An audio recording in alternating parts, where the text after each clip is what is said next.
우리가 지난 주일날 그리스도에 대한 부분을 함께 나누는 것으로 해서 지난 주일날은 선지자에 대한 말씀을 드렸습니다. 그리스도가 갖는 그 역할이 세 가지 역할이 있다고 말씀을 드렸어요. 구약 시대에 그리스도란 말, 히브리 말은 메시아이죠. 기름 부음 받은 자다. 특별한 직업에 대해서 기름을 부어서 그 직업으로 일을 할 수 있도록 그렇게 세운 세 가지 직종이 있는데, 선지자 지난 주일날 나눴고, 그 다음에 또 한 가지 직업이 바로 왕입니다.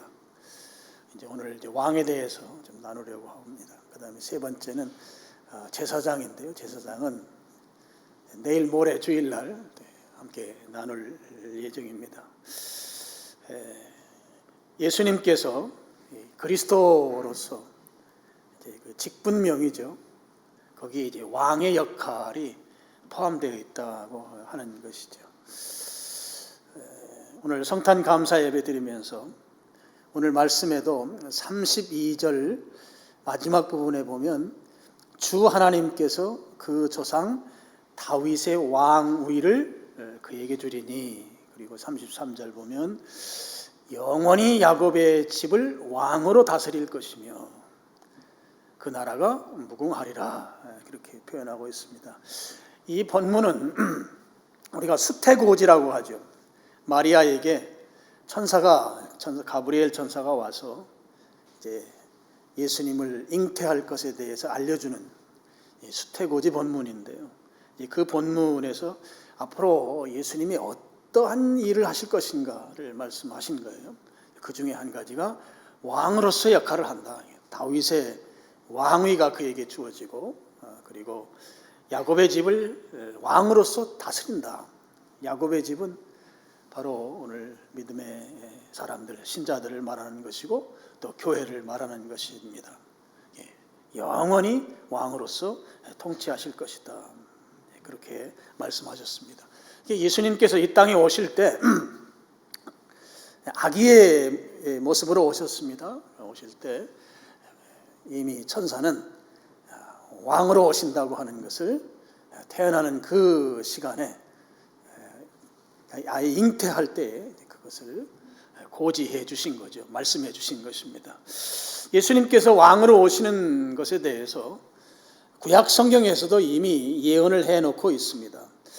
예수님 오시기 한 700년 전 이사야 선지자 시대에 이사야서 9장 6절 말씀을 우리 스크린 보시고 같이 한번 읽어보시면 여기에 예수님이 왕으로 이 땅에 오실 것을 말씀하고 있습니다. 우리 한 목소리로 같이 한번 읽어보겠습니다.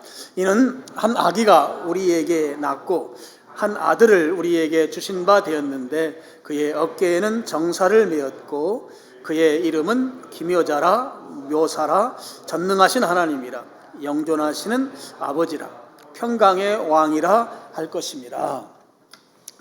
여기에 보면 한 아기가 우리에게 낳고 이랬는데 우리를 위해서 한 아이가 태어났다는 뜻이죠. 바로 예수님을 예언한 말씀입니다. 그런데 그의 어깨에는 정사를 메었다. 이 말이 이제 바로 왕으로 오실 것을 말씀하는 거예요. 정사라고 하는 말은 이제 정치적인 그런 용어이죠. 그러니까 통치자로서 우리를 다스리는 분으로 그렇게 오신다고 하는 말씀입니다. 그리고 마지막에 보면 평강의 왕이다. 예수님께서 이 땅에 오심으로 인해서 평강, 샬롬이 이제 이루어질 것이다라고 하는 그런 예언의 말씀인 것입니다. 그래서 예수님 오시기 이 땅에 오시기 700년 전 이사야 시대에 이사야 선지자를 통해서 이미 왕으로 오실 것을 예언해 놓고 계시다 하는 것입니다. 그 예수님이 이제 잉태하시고 마리아를 통해서 이제 출산하셨습니다. 출산한 다음에 당시에 또 사람들이 예수님을 왕으로 또 예우합니다. 특별히 저 멀리 외국에서 아기로 태어나신 예수님에게 왕으로 경배하기 위해서 사람들이 예루살렘까지 오고 또 예수님 계신 베들레헴까지 갔습니다. 그 유명한 동방박사들이죠. 마태복음 2장 2절 말씀을 또 우리 스크린 보고 한번 같이 읽어보겠습니다. 시작. 유대인의 왕으로 나시니가 어디 계시냐? 동방에서 그의 보를 보고 유대인의 왕으로 나신 이가 어디 있느냐. 여러분, 여기 유대인의 왕이라는 것은 이방인들이 메시아를 표현할 때 쓰는 그런 관용어입니다. 그러니까 그냥 유대인의 그 제한적인 지역적 왕을 말하는 게 아니죠. 그래서 저 멀리에서 이방 사람들이 와서, 외국 사람들이 와서 예수님을 왕으로, 이미 그 아기가 태어나는데 별을 보고 왕인 것을 알고 경배하러 왔다. 경배란 말은 예배 드린다는 말이에요. 그러니까 예배의 대상자가 이 땅에 오셨다고 하는 것을 그들이 이제 알게 됐던 것이죠. 그리고 예수님이 공생애를 쭉 사시고 이제 십자가에 달려서 이제 죽으시기 그 직전에 그 로마 총독 빌라도로부터 신문을 받습니다. 그 빌라도의 재판정에서 신문 받을 때 빌라도가 하는 질문이 있어요. 그 질문 내용이 마태복음 27장 11절에 나오는데, 여기에 예수님께서 그래, 맞다, 내가 왕이다, 이렇게 대답을 하는 장면이 나옵니다. 마태복음 27장 11절, 여기도 한번 같이 한번 읽어보겠습니다. 예수께서 총독 앞에 섰음에 총독이 물어 이르되 내가 유대인의 왕이냐? 예수께서 대답하시되 내 말이 옳도다. 총독 빌라도입니다. 빌라도가 지금 법정에서 마지막 예수님 이제 돌아가시기 직전에 신문하면서 질문하는 거죠. 내가 왕이냐? 왕이냐? 그러니까 예수님께서 내 말이 맞다. 내가 바로 왕이다. 이렇게 예수님 말씀하셨습니다. 예수님이 이 땅에 왕으로 오실 것을 이미 700년 전에 이사야 선지자를 통해서 예언으로 말씀해 주시고, 그리고 잉태하면서 마리아에게 수태고지를 하는 그 시간에 바로 다윗의 왕위를 이어갈 것에 대한 말씀을 하시고, 그리고 예수님 태어나셨을 때 저 멀리 외국 사람들이 와서 왕으로 경배하고, 또 예수님 십자가에 달려 돌아가실 때 당시의 최고 권력자가 왕으로 인정하고, 예수님에 대해서 모든 사람들이 왕으로 인정하고 있는 것을 성경을 통해 볼 수가 있습니다. 그렇게 예수님은 왕으로 이 땅에 오셨다 하는 것이죠. 그러면 예수님께서 이 땅에 왕으로 오셔서 무슨 일을 어떻게 하셨는가? 예수님께서 하신 중요한 일 세 가지를, 왕으로서 하신 일 세 가지를 좀 살펴보겠습니다. 첫 번째는 우리들을 사탄의 손에서 건져내시는, 구원해 주시는 왕의 역할을 하셨습니다.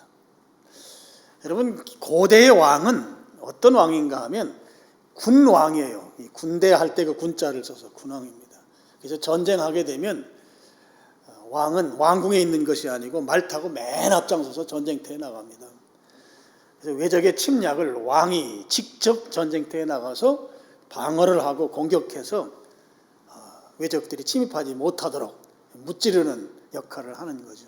다윗 왕은 아주 그런 일을 아주 잘했던 왕입니다. 사울 왕도 전쟁터에 나갔다가 이제 죽게 되고 뭐 그런 일들이 생기게 됐죠. 왕은 그렇게 외적들을 무찌르고 외적들이 공격하지 못하도록 잘 방어함으로 인해서 그 나라 안에 있는 백성들이 평안하게 잘 살도록 이끌어가는 역할을 하는 것이 이제 왕이죠. 그래서 우리 히브리 말로 인사말이 샬롬이잖아요. 이 샬롬이란 말이 왕이 외적들의 공격을 잘 방어해서 평안하게 국민들이 사는 상태, 그 상태를 샬롬이라고 그렇게 말해요. 예수님께서 우리의 왕이시다라고 할 때에 그 왕은 바로 이 고대 군왕과 같은 왕이에요. 외적, 나를 공격하는, 우리를 공격하는 자들을 왕이 다 방어해 주시고 그들을 공격해서 무찔러 주시는 분이시다 하는 것이죠. 그러므로 인해서 그분의 보호를 받는 우리는 안전하게 평안하게 살 수 있게 만들어 주시는 분이시다 하는 것입니다. 예수님께서 왕으로 계시기 때문에 외부에 어떤 공격이 오더라도 우리는 예수님이 그걸 다 막아주셔서 평안하게 안전하게 살 수 있다 하는 것입니다. 에베소서 2장 3절에 보면 불신자를 뭐라고 말하는가 하면 진노의 자식이다, 진노의 자녀다, 그렇게 말해요. 진노의 자녀라는 말은 마귀에게 소속된, 마귀의 소유자다, 이런 뜻입니다. 그러니까 다시 말씀을 드리면 불신자라고 하는 사람들은 마귀의 통치를 받는 존재들이에요. 우리들도 예수님을 믿기 전에는 다 마귀의 소유, 마귀에 소속된 자들이었습니다. 마귀로부터 통치를 받는 그런 존재들이었다고 하는 것이죠. 이제 불신자 속에서 사탄 마귀는 불신자를 지배하는 왕노릇하는 존재였던 것이죠. 그럼 그 마귀를 예수님께서는 물리칠 수 있는 분이시다 하는 것입니다. 그럼 예수님께서 어떻게 그 불신자 안에서 왕노릇하는 사탄 마귀를 무찌르고 물리치고 내쫓을 수 있겠는가? 예수님을 성경에 보면 요한계시록 19장 16절에 보면 만왕의 왕이라고 하는 표현이 있어요.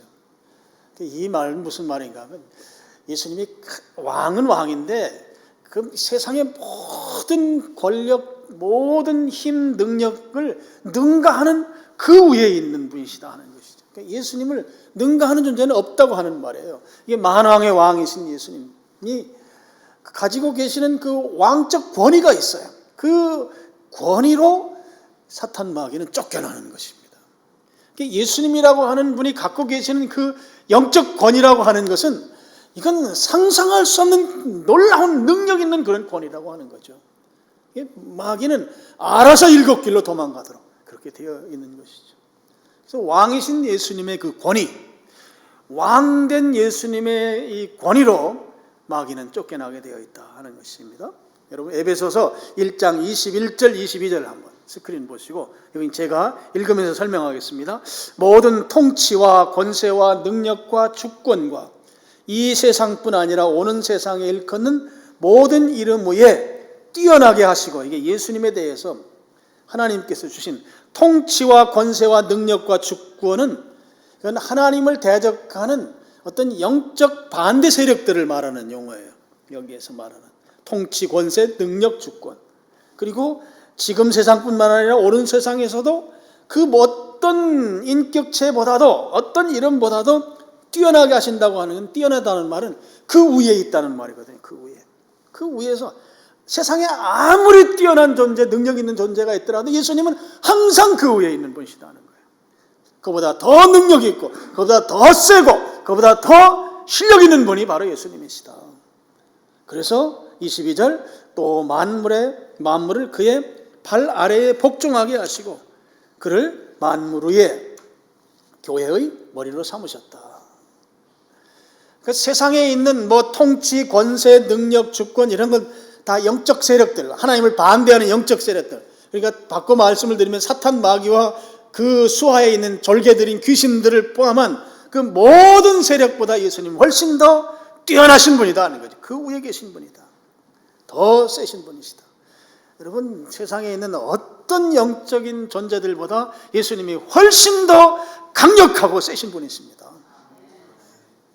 그분을 왕으로 모시고 사는 것이죠. 그래서 예수님이 이 가지고 계신 왕적 권위 앞에서 말씀드린 대로 마귀와 그 반대 세력들은 일곱 길로 도망간다. 일곱 길로. 자기들이 도망갈 수 있는 길이라고 하면 하여튼 빼놓지 않고 살기 위해서 뛰쳐 도망가는 것이다 하는 것이죠. 예수님께서, 그런 예수님이 나를 통치하시고 나를 공격하는 외적들을 막아주시고 그래서 나로 안전하게 그렇게 살아갈 수 있도록 이끌어 주신다 하는 것입니다. 예수님께서 왕으로서 우리에게 주시는 그 혜택은 외적을 막아주신다고 하는 거예요. 외적을. 어떤 공격, 영적인 영역에서 우리를 공격하는 모든 세력을 다 막아주셔서 우리로 하여금 평안하고 안전하게 가게 만들어 주신다 하는 것입니다. 그래서 여러분 혹시라도 운수 같은 거 보고 기분 나빠하지 마세요. 보면 안 됩니다만은 혹시 인터넷 같은 데서 그런 거 한번 쳐다봤다가 동쪽을 조심해라, 물을 조심해라, 이런 거 맨 조심할 것밖에 안 나올 거예요. 그랬다가 길 가다가 미끄러 넘어지면 그래 맞아 그 말이, 그러면서 거기에 휩쓸리지 말길 바랍니다. 우리는 수준이 그런 수준에 있지 않은 사람들이에요.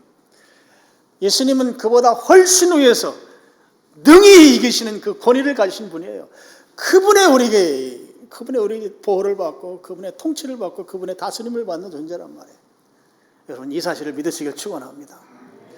그래서 점쟁이가 뭐라고 하든 무당이 뭐라고 하든 또는 집안에 누가 뭐라고 하든 그런 거에 휩쓸릴 이유가 하나도 없는 사람들이 우리들이에요. 아홉수를 조심하라고 하더라도 그런 웃기는 얘기인 거예요. 이사를 가더라도 나를 잡아서, 그거 정말 웃기는 이야기예요. 여러분 우리는 그런 거에 전혀 영향을 받지 않습니다. 믿으시길 축원합니다. 자꾸 뒤에서 여러분이 깨림직하게 생각하니까 거기 걸려 넘어지는 거예요. 절대 여러분 머릿속에 그런 건 상상도 하지 말길 바랍니다. 어떤 경우에도 어떤 영적 존재보다도 예수님은 훨씬 더 강하고 세신 분이에요. 이 왕이신 예수님이 우리를 보호하고 우리를 인도하신다고 하는 것이 첫 번째 왕으로서 우리에게 하시는 것입니다. 두 번째로 예수님은 심판하시는 왕이십니다. 왕으로서 심판하신다 하는 거죠. 고린도전서 15장 24절 25절 우리 같이 한번 읽어보겠습니다. 그 후에는 마지막이니 그가 모든 통치와 모든 권세와 능력을 멸하시고 나라를 아버지 하나님께 바칠 때라. 그가 모든 원수를 그 발 아래에 둘 때까지 반드시 왕노릇 하시리니, 여기에도 모든 통치와 권세와 능력, 하나님을 반대하는 영적 세력들을 표현하는 용어입니다. 그들을 다 예수님께서 멸하시고 나라라는 것은 통치권, 하나님의 통치권을 아버지 하나님께 바치고 마지막 때를 이야기하는 거죠. 그가 예수님께서 모든 원수를 그 발 아래에 둘 때까지 반드시 뭐 한다고요? 왕으로 하신다고. 왕으로서 통치권을 행사하신다는 것이에요. 지금까지 사탄의 수하에서 사탄의 종로로 다던 사람들을 예수님께서 왕으로서 다 구원해 주시고, 그리고 그 원수를 발 아래에 두신다 그랬어요.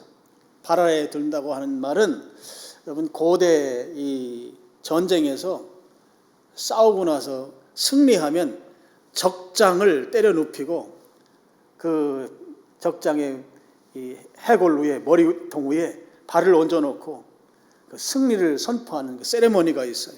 그 세레머니를 말하는 거죠. 발 아래 둔다는 말이 그런 말이에요.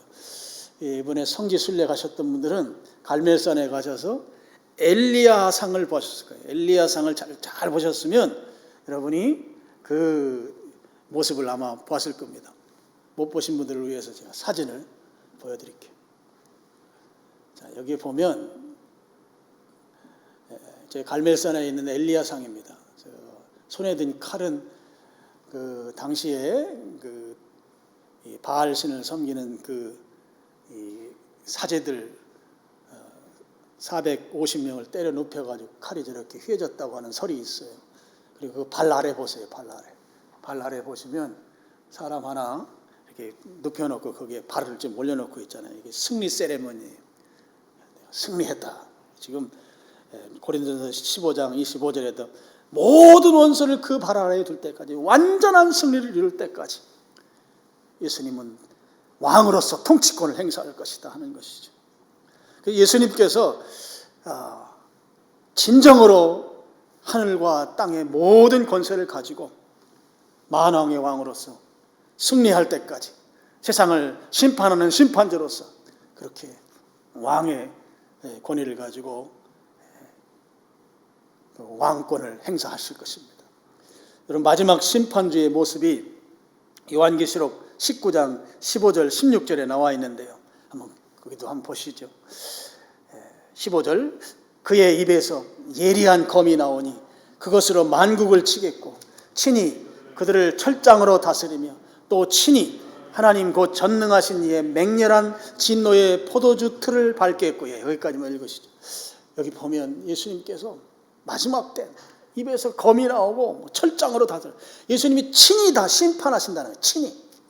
그리고 맹렬한 진노에 포도주 틀을 바른다고 하는 것이, 여러분 이 이스라엘 민족들은 이 포도주를 땅바닥 바위를 파고 거기에서 이제 이 발로 밟아서 으깨 가지고 포도주를 만들어요.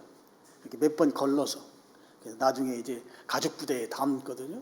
근데 그 포도즙을 막 사람이 진 이길 때 이 포도주가 붉은 색깔이잖아요. 그러니까 그 진 이기는 거를 심판을 상징할 때 그런 표현을 쓴 거예요. 이게 포도주 틀을 마지막 때 예수님께서 친히 심판하시는데 아주 진 이기는 거야. 그 대심판을 예수님이 직접 하신다고 하는 것이죠. 그리고 16절, 그 옷과 그 다리에 이름을 쓴 것이 있으니 만왕의 왕이요 만주의 주시라.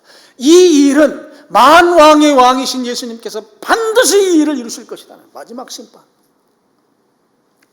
예수님 재림하시면 심판하시는 주님으로 오실 거예요.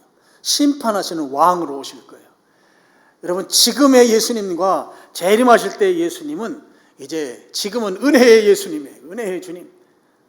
재림하실 때는 심판의 주님으로 오시는 거죠. 막 입에서 검이 나와요. 검이. 철장으로 다스린다. 철장으로. 여러분 고대 철장이라면 보통 나무로 사용했는데 철이라고 하는 건 이건 아주 더 강력하고 부러지지도 않고 반드시 그 심판의 결과를 만들어내겠다고 하는 의지가 표현된 표현이거든요. 그렇게 주님께서 마지막 때에 심판주로 강림하신다고 하는 것입니다. 그렇게 오셔서 하나님을 반대하는 모든 세력들을 완전히 멸망시키시고 그 머리 위에 다리를 올려놓고 승리의 세레머니를 할 것이다 하는 것입니다. 아마도 예수님 재림하실 때는 제가 생각할 때 예수님의 이 왕적 권위가 가장 크게 드러나는 때가 아닐까. 예수님이 왕이시라고 하는 이 사실이 가장 멋지게 드러나는 때가 예수님 재림하실 때가 아니겠는가, 그렇게 생각을 해봅니다. 세 번째로 예수님은 왕이신데 왕으로서 어떤 일을 하시는가? 우리 인생의 문제를 해결해 주십니다. 예수님은 무소불위의 권능을 가지신 분이세요. 따라해 보시죠. 예수님은 무소불위의 권능을 가지신 분이시다. 무소불위, 못하실 것이 없으신 분이시다 하는 거예요. 못하실 것이 없으신 분.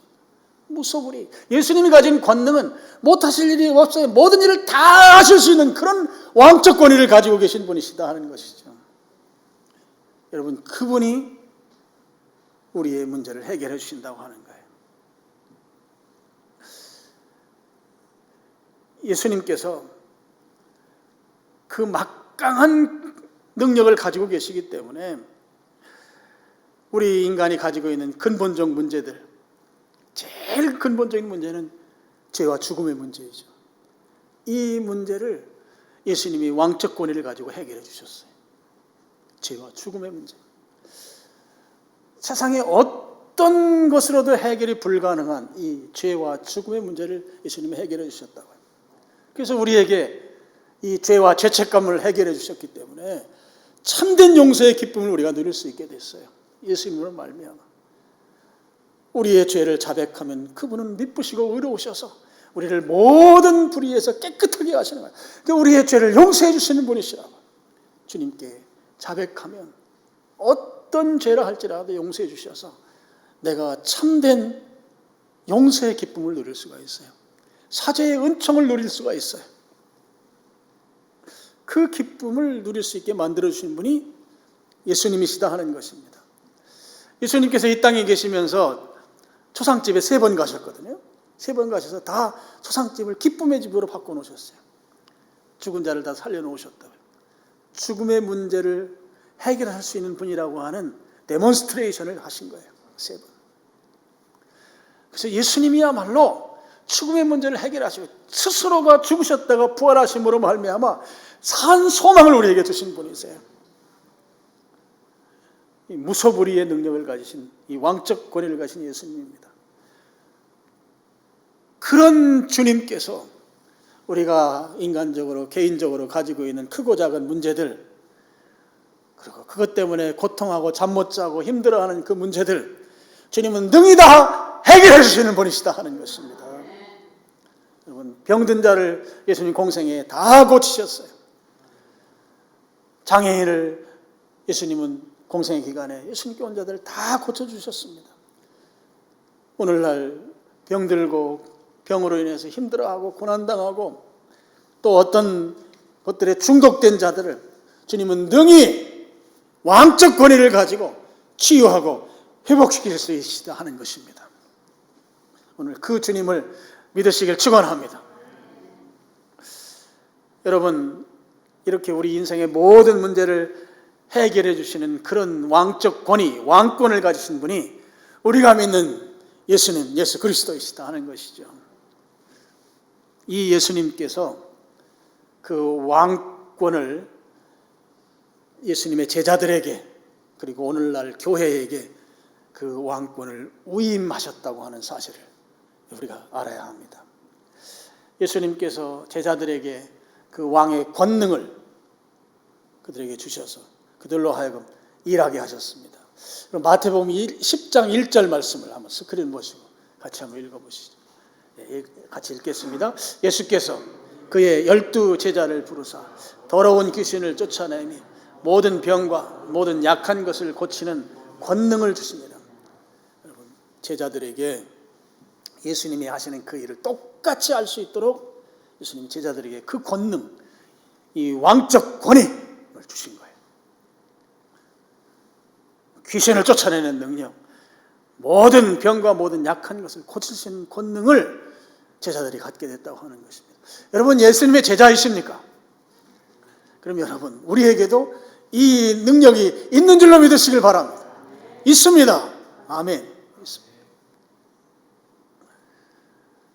예수님의 이 영적인 왕적 권능은 오늘 교회에까지 계속 위임되어서 예수님께서 가지신 그 권위가 교회를 통해서 드러나도록 예수님이 유지시키고 있다고 하는 사실이죠. 마가복음 16장 17, 18절 말씀, 기도원 가면 많이 읽는 말씀인데 우리 같이 한번 읽어보겠습니다. 믿는 자들에게는 이런 표적이 따르리. 곧 그들이 내 이름으로 귀신을 쫓아내며 새 방언을 말하며 뱀을 집어 올리며 무슨 독을 마실지라도 해를 받지 아니하며 병든 사람에게 손을 얹은 즉 나으리라 하시다. 믿는 자들에게는, 믿는 자들, 이게 복음서니까 믿는 자들인데요, 이게 만약에 예수님 이후에 뒤에 서신서쯤 왔으면 아마 교회에게는 이렇게 했을 거예요.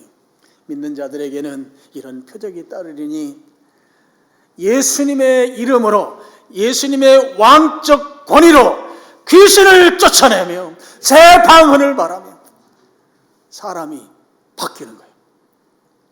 사람이 완전히 바뀌는 것이죠. 예수님으로 말미암아 그 권위에 의해서 뱀을 집어 올리며 무슨 독을 마실지라도 해를 받지 아니하며. 뱀은 마귀의 상징이잖아요. 어떤 영적인 방해 세력들이라 할지라도 교회 앞에서, 제자들 앞에서, 믿는 자들 앞에서 옴짝달싹할 수 없다고 하는 것이죠. 예수님의 왕적 권위 앞에서는 모든 능력들이 힘을 못 쓴다고 하는 사실을 말씀하고 있습니다.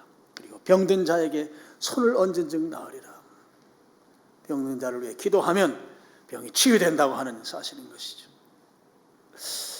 오늘 예수님께서는 이 왕적 권위를 교회에게, 제자들에게, 성도들에게 그 권위를 위임하셔서 오늘날도 동일하게 이런 역사들이 일어날 수 있다고 하는 것을 믿으시길 바랍니다. 왕적 권위가 여전히 유지되는, 그래서 예수 그리스도라고 하는 이 그리스도의 능력이 오늘도 나타난다 하는 것이에요. 예수님께서 귀신을 쫓아내셨으면 우리들도 귀신을 쫓아낼 수가 있습니다. 예수님께서 불신자를 예수님 믿는 신자로 만드는 그 일을 이루셨으면 우리도 복음을 전하면 불신자들이 주님께로 돌아오는 역사가 일어나는 것이죠. 우리가 안고 있는 문제들을 예수님께서 해결하셨으면 우리가 역시 주님께 기도하면 그 일이 해결될 줄로 믿습니다. 우리가 중보 기도하면 환자들이 낫는 역사가 일어나고, 여러분, 이 환자가 낫는다고 하면 그냥 안수기도만 해서 나는 이렇게만 생각하시면 안 돼요. 병원에 가서 의사를 만나고 처방을 받고 한 그런 일들이 효험이 나타나는 거예요. 효험이. 근데 어떤 사람은 똑같은 약을 먹고 똑같은 의사를 만나고 똑같은 질병인데 그 병에서 자유함을 누리지 못하는데, 어떤 사람은 똑같은 의사를 만나는데 치료가 빠른 거예요. 빨라. 이런 것도 주님의 은혜예요. 성령님의 역사심이고 왕적 권위가 나타나는 일이라는 것이죠. 그렇게 해서 주님의 권위를 드러내는 일들을 해야 한다고 하는 것입니다. 자, 오늘 성탄 감사 예배를 드리는데 예수님께서 왕으로 이 땅에 오셨습니다. 왕은 우리를 통치하는 통치자세요. 나를 다스리는 자세요. 외적들을 막아주셔서 나로 하여금 평안하게 그 왕 되신 예수님의 다스림 안에서 인도하심을 받으면서 평안하게 살도록 이끌어 주신다고 하는 사실인 것이죠. 그리고 동시에 그 왕적 권위를 우리에게 위임해 주셨어요. 그 왕적 권위가 오늘날 교회 안에도 그대로 그 권위가 나타난다 하는 것이죠.